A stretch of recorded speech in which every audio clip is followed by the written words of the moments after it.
السلام عليكم. السلام عليكم، ازيكم عاملين ايه؟ دلوقتي صلوا على النبي. هنعمل شويه مكرونه لو حازم عشان يتعشى.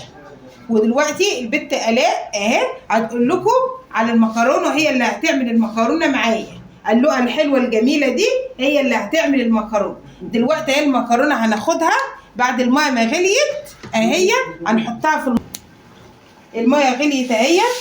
هنحط المكرونه كده اهو عشان تغلي.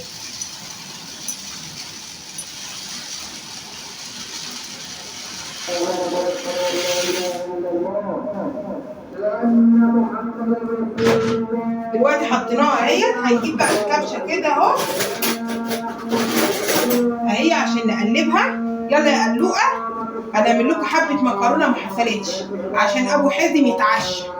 هو نفسه اصلا في المكرونه يتعشى بيها، فآلاء هتعملها المكرونه معايا عشان ايه ابو حازم ياكل المكرونه. ادينا بنعمل في المكرونه اهي، هنسلقها عشان ما اطولش عليكم ونرجع لكم تاني.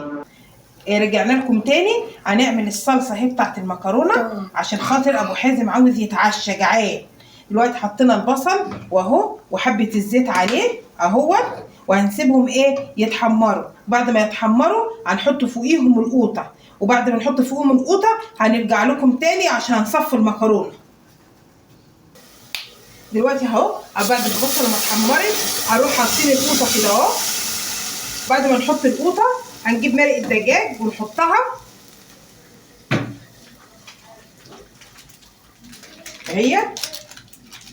ماما كوكوتي حطينا 2 مرق الدجاج.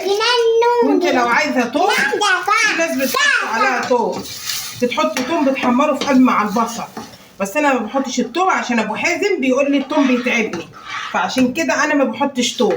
انت بقى لو عايزه تحطي توم حطي.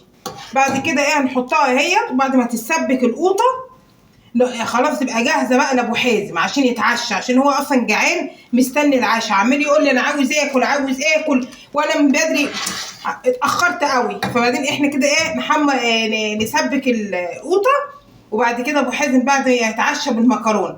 دقيقه واحده بقى هنصفيها وبرجع لكم تاني.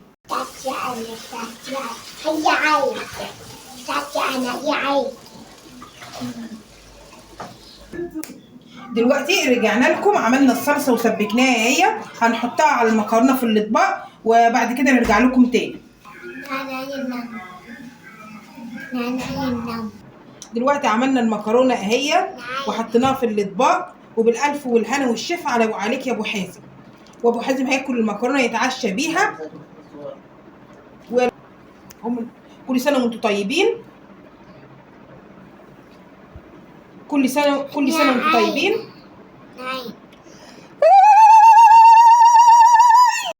هقول لكم فزوره، وكل يوم مني استنوا فزوره. وفزوره النهارده بتقول ايه؟